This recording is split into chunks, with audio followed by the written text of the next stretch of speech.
우리가 살아가는 세상을 한마디로 이야기한다면 또 오늘 말씀을 또 우리가 생각해 보자면 거짓된 세상이다, 이렇게 이야기할 수 있을 것 같습니다. 그 이유는 온 인류의 대적인 마귀가 세상 주관자가 된다라고 에베소서 6장에서도 분명히 이야기를 하고 있고요. 이 마귀에 대해서 요한복음에서는 마귀는 거짓말쟁이요 거짓의 아비라고 예수님께서도 친히 말씀하고 계시기 때문입니다. 하나님의 창조의 목적과는 정반대로 나아가는 세상 속에서 우리는 살아가고 있죠. 그렇기 때문에 우리가 살아가는 매일의 삶, 그리고 오늘 우리가 또 살아가게 될 오늘의 삶은 어쩌면 수많은 미혹과 유혹의 연속일 것입니다. 이번 주일 큐티 본문 창세기 6장에 등장했던 이 노아의 시대도 마찬가지였습니다. 이 당시 시대상에 대해 하나님께서는 친히 이렇게 평가하십니다. 여호와께서 사람의 죄악이 세상에 가득함과 그의 마음으로 생각하는 모든 계획이 항상 악할 뿐임을 보시고 땅 위에 사람 지으셨음을 한탄하사 마음에 근심하셨다라고 이야기를 하고 있습니다. 그때나 지금이나 우리가 살아가는 세상은 죄악된 세상입니다. 이런 세상 속에서 하나님의 사람으로 우리가 구별된 삶을 살아가는 것은 정말 어려운 일이죠. 구별된 그리스도인으로 살아가는 것도 힘든데, 오늘 우리가 읽은 베드로후서 2장에서는 심지어 우리가 주님을 믿는다라고 고백하고 있는 공동체인 교회 안에서도 이 죄악과 거짓됨이 있다라고 이야기를 하고 있습니다. 오늘 2장 1절 2절 보면 백성 가운데 너희 중에, 이 표현을 통해서 이런 거짓된 가르침과 거짓된 모습들이 교회 안에도 있음을 분명하게 말씀하고 있습니다. 특히나 베드로후서는 교회 안에서, 즉 우리의 종교적인 영역, 신앙에서 일어나는 거짓에 대해 우리에게 가르침을 주고 있습니다. 먼저 1절에서 3절에서는 거짓 선지자들의 특징에 대해서 이야기를 합니다. 어떤 자들이 거짓 선지자들입니까? 다른 종교에 대해서 이야기하는 자들이 아니죠. 하나님의 말씀을 이야기하지만 교묘하게 은밀하게 그 말씀의 결과를 자신들의 이익과 결부시키는 자들입니다. 3절 말씀에서는 이에 대해 탐심으로써 지어낸 말을 가지고 너희로 이득을 삼는다라고 말씀하고 있습니다. 우리가 화요일에 살펴봤던 에스겔 14장 앞에 본문인 13장에서는 자기 마음대로 자기 심령을 따라 말하는 자들이라고 에스겔서는 평가하고 있습니다.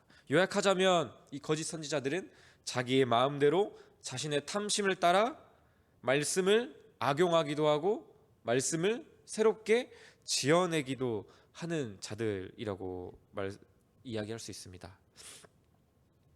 이런 거짓 선지자들이 우리 교회 안에는 있을까요, 없을까요? 그렇게 눈에 띄는, 드러나는 거짓 선지자는 아마 없는 것 같습니다. 그렇기 때문에 어쩌면 우리는 이런 거짓 선지자들과는 관계가 없고 우리 교회와는 먼 이야기로 생각할지도 모르겠습니다. 하지만 저는 말씀을 묵상하면서 결코 우리와 먼 이야기가 아닐 수 있겠다라는 것을 생각해 보았습니다. 거짓 선지자의 기준이 자기 중심성을 가지고 말씀을 이용하는 것이라고 한다면 어쩌면 우리 자신도 때때로 스스로에게 또는 누군가에게 거짓 선지자가 될 수 있겠다라는 생각을 했습니다. 어떻습니까?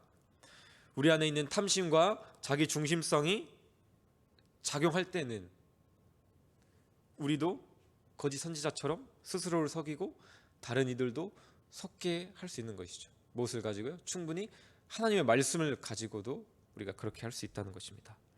우리가 지난달 룻기서를 통해 살펴보았던 4장에서 나왔던 그 가장 가까운 기업물을 짜였던 그 아무개 씨, 그 아무개 씨가 말씀에 순종했나요, 안 했나요? 순종을 했죠. 그런데 그 범위가 딱 자기에게 이익이 되는 그 선까지만 순종을 했었죠. 어쩌면 그 모습이 우리 안에 있는 거짓 선지자와 같은 모습일지도 모르겠습니다. 나의 이익을 위해서 말씀을 이용하고 이익이 되는 데까지만 그 말씀을 듣고 순종하는 모습이 결코 이 거짓 선지자들의 모습과 멀지 않은 것이죠. 사랑하는 성도 여러분, 교회 안에서 또 우리의 공동체 가운데서 어떤 말들을 나누고 계십니까? 또 어떤 말들을 듣고 계십니까? 우리의 말하고 듣는 우리의 모든 말들이 성령 하나님의 말씀이라고 할지라도 그 말씀이 하나님의 마음으로부터 벗어나 나의 내 자신의 이익만을 향하고 있다고 한다면 우리는 1절의 말씀처럼 주님을 부인하고 멸망을 스스로 취하는 자들의 모습일 것입니다.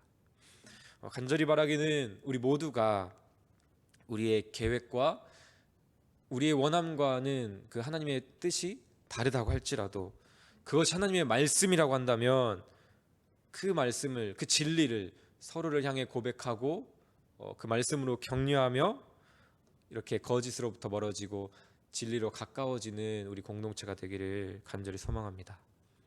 두 번째로 오늘 본문은 이어지는 4절부터 11절까지의 말씀은 거짓 선지자들에게 반드시 임할 심판과 그들의 유혹과 가르침을 따르지 않고 의의 길을 따른 자들에게 대해서는 하나님께서 반드시 건지신다, 반드시 지키신다라는 그 약속을 이야기하며 신자들의 믿음을 격려하고 있습니다.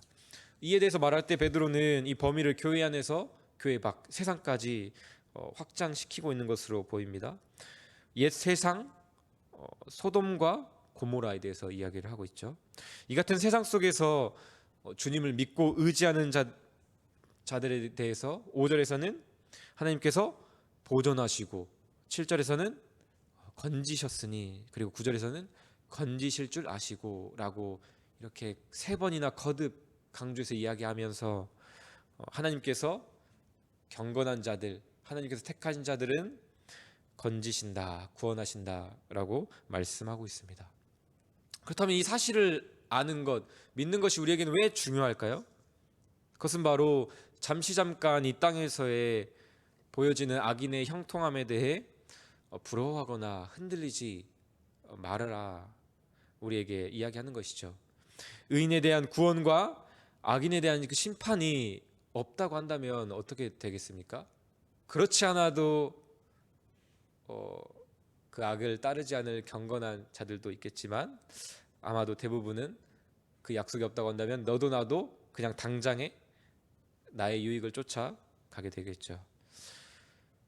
우리가 이 말씀을 통해 또 3장 말씀을 통해 우리가 아는 것처럼 예수님께서 다시 오시면 실로 우리는 이 모든 약속이 이루어지는 것을 보게 될 것입니다. 예수님을 따르는 자들을 하나님께서 건지시고 그 믿음을 따르지 않는 모든 자들을, 경건하지 않는 자들을 심판하시는 그 약속. 하지만 이 구원과 심판에 대한 이 약속이 그저 먼 미래에 예수님의 재림 때에만 이루어질 것으로 우리는 생각해서는 안 됩니다. 오늘 우리가 읽은 본문에 등장하는 노아와 롯을 하나님께서 언제 건지셨나요?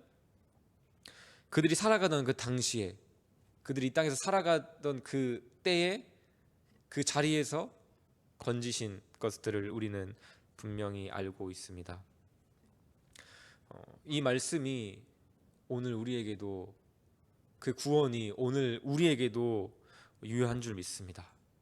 무법하고 음란한 세상 속에서 하나님께서 오늘도 우리를 건지고 계시고 그렇게 건지기를 원하신다라는 것을 기억하시길 바랍니다.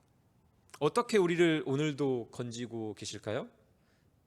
그 방법은 바로 우리가 너무나도 잘 알고 있겠지만 하나님의 말씀인 줄 믿습니다.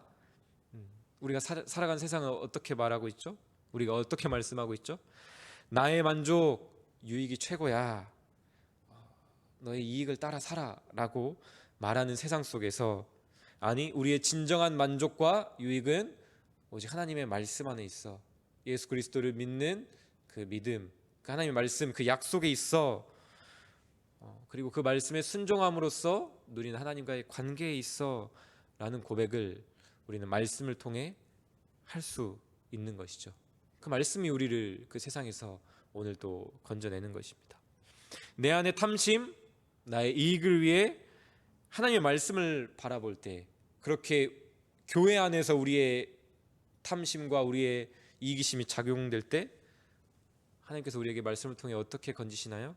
아니, 하나님의 말씀은 나의 유익을 구하지 않고 이웃을 사랑하라고 말씀하셨어. 예수님의 삶을 봐.